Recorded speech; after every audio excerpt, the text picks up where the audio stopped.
Fred and his wife Julie loved cruising. Like many retirees, they enjoyed spending their holidays at sea. But Fred says the decision to step on board the Ruby Princess cut Julie's life short. Today, a federal court found the ship should never have set sail. Ruby Princess, cruise ship or viral death trap.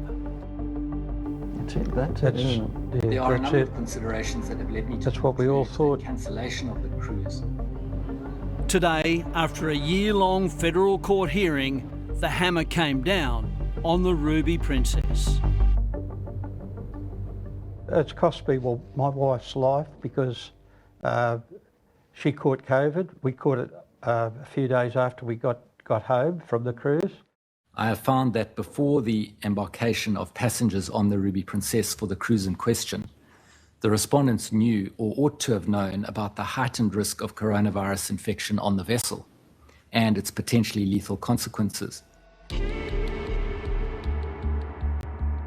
The Ruby Princess was linked to 700 COVID infections and 28 deaths at the beginning of Australia's outbreak. The Ruby Princess. No cruise ship in the world has seen more coronavirus deaths. And Justice Angus Stewart found the respondents, Princess Cruise Lines and Carnival, should have stopped the cruise setting sail. The respondents were therefore negligent and in breach of their duty of care. In particular, they should have warned passengers of the heightened risk of the virus being on board the Ruby Princess. Fred and Julie Jackson were among those passengers. That was also relaxing and Shouldn't have gone on our cruise. Fred watched this morning's decision being handed down from his retirement village in Sydney's north. To proceed with the cruise carried a significant risk of a coronavirus outbreak with possible disastrous consequences, yet they proceeded regardless. We met Fred a year ago. At the time, he told A Current Affair, Julie and I love cruising. Fred and Julie Jackson were keen cruisers. Both ended up in hospital with COVID after the now notorious cruise to New Zealand in March 2020. I've lost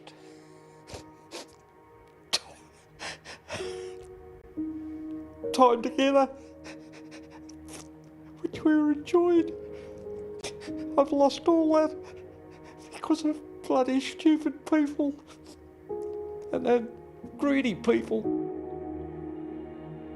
Julie died last year from an unrelated disease. Fred says doctors told him COVID shortened her life. She deteriorated, and the specialists that we were visiting, the COVID specialists, they just said, well, I'm sorry, but Julie's life, 18 months or 2 years, her life has been reduced.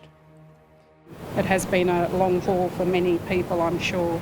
I hope the finding brings some comfort to them because they've all been through the mill and back. Susan and Henry Karpik also contracted COVID-19 on the Ruby Princess. Henry admitted to intensive care. Susan was the lead plaintiff in the Ruby Princess class action. Hopefully the company themselves will be more honest and upfront and caring about their customers, basically. Shine lawyers took up the case, claiming the cruise should have been cancelled after other Princess cruise ships, the Diamond Princess and the Grand Princess, had COVID-19 outbreaks not long before. Vicky Ansulatis from Shine.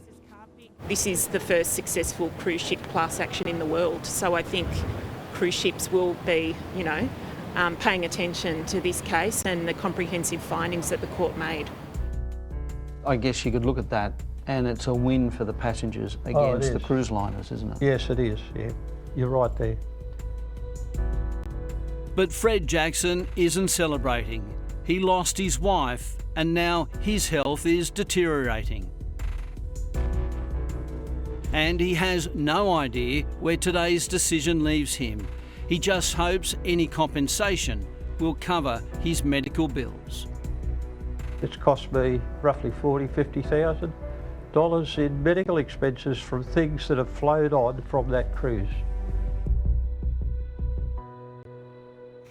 And Carnival Australia says it has seen the judgment and is considering it in detail, adding the pandemic was a difficult time in Australia's history and we understand how heartbreaking it was for those affected.